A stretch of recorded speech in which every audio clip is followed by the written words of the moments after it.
Hello there, ladies and gentlemen, Moltrap here, and we just got a brief shot of the intense looks on Stork's and Modesty's faces as they prepare for Game 2 of the OSL Semifinals, the Bacchus 2010 on GameNet Star League.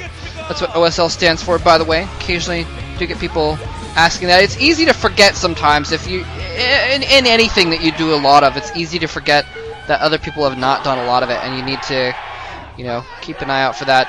Anyway, here we are getting started. Game 2, Stork versus Modesty. Stork absolutely dominating Game 1.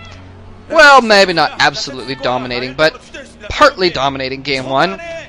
Showing a very, very strong performance and really just kind of punishing Modesty for being a little bit greedy early on. And once he got that advantage, Stork knows how to maintain an advantage and stretch it out, and just played very, very well. Maintained control of the air throughout the entire game, despite Modesty's massive Scourge flights, which were pretty frightening, actually, and I'm surprised they didn't do more damage. Although perhaps Modesty just doesn't quite have, you know, there's a little dinosaur there, probably a sign for Stork. Maybe Modesty just doesn't quite have, you know, the very, very high level gaming ability that, you know, players like Jadong, for instance, would have. Although, hey, who's in the semifinals right now, Jadong? Not you! Anyway, but yeah, so what the heck? What is going on there? I have no idea.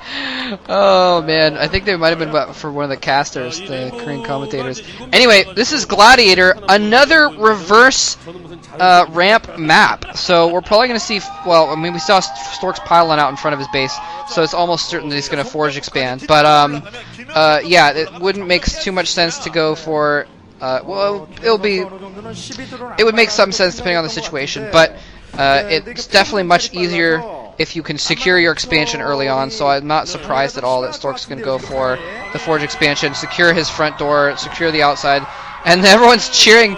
You can hear the Korean fans cheering this probe on as it attempts to defeat that drone, who actually he's not blocking the hatchery. I'm surprised by that, that he's blocking the hatchery. I guess he really wants to know if he can afford to put a Nexus down first. He's already put the forge down. Sent out a very, very early scout so he could make sure to know what his situation was. He is going to put that forge down pretty quickly. Scouts the expansion. He knows the pool is there.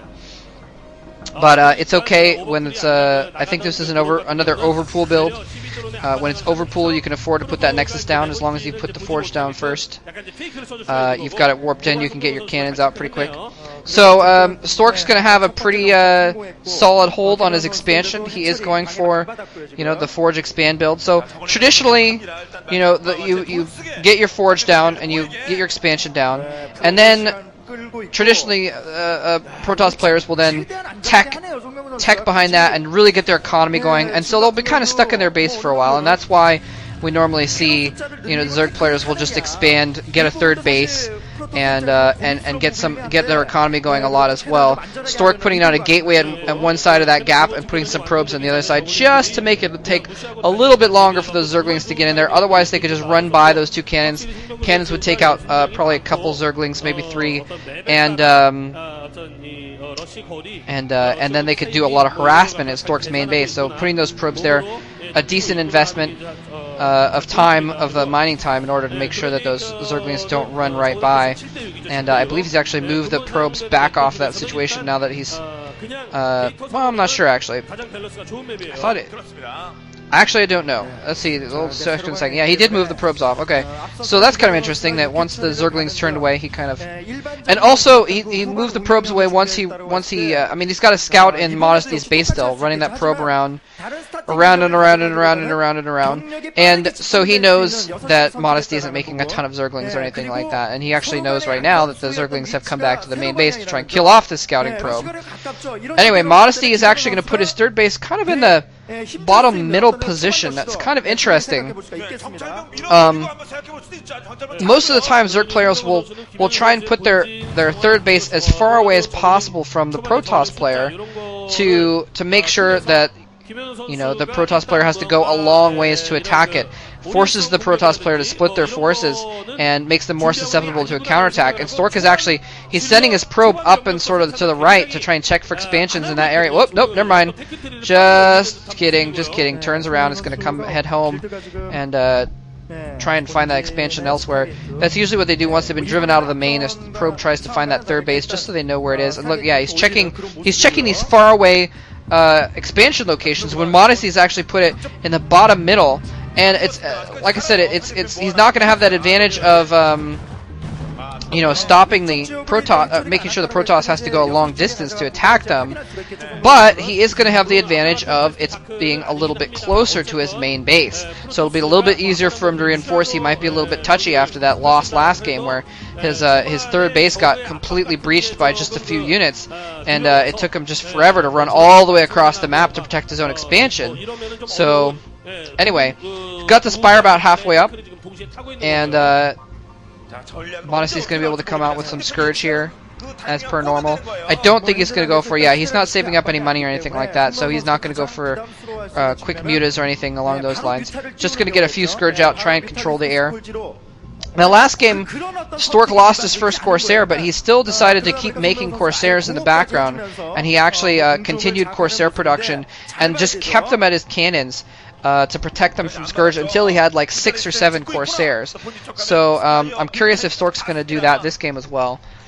He does send out that first Corsair. It's just going to run around, run around in circles as well, just like the probe. See that nothing sneaky's going on. See that it's a normal Spire. There's not a bunch of Hydras waiting to bust him or something like that.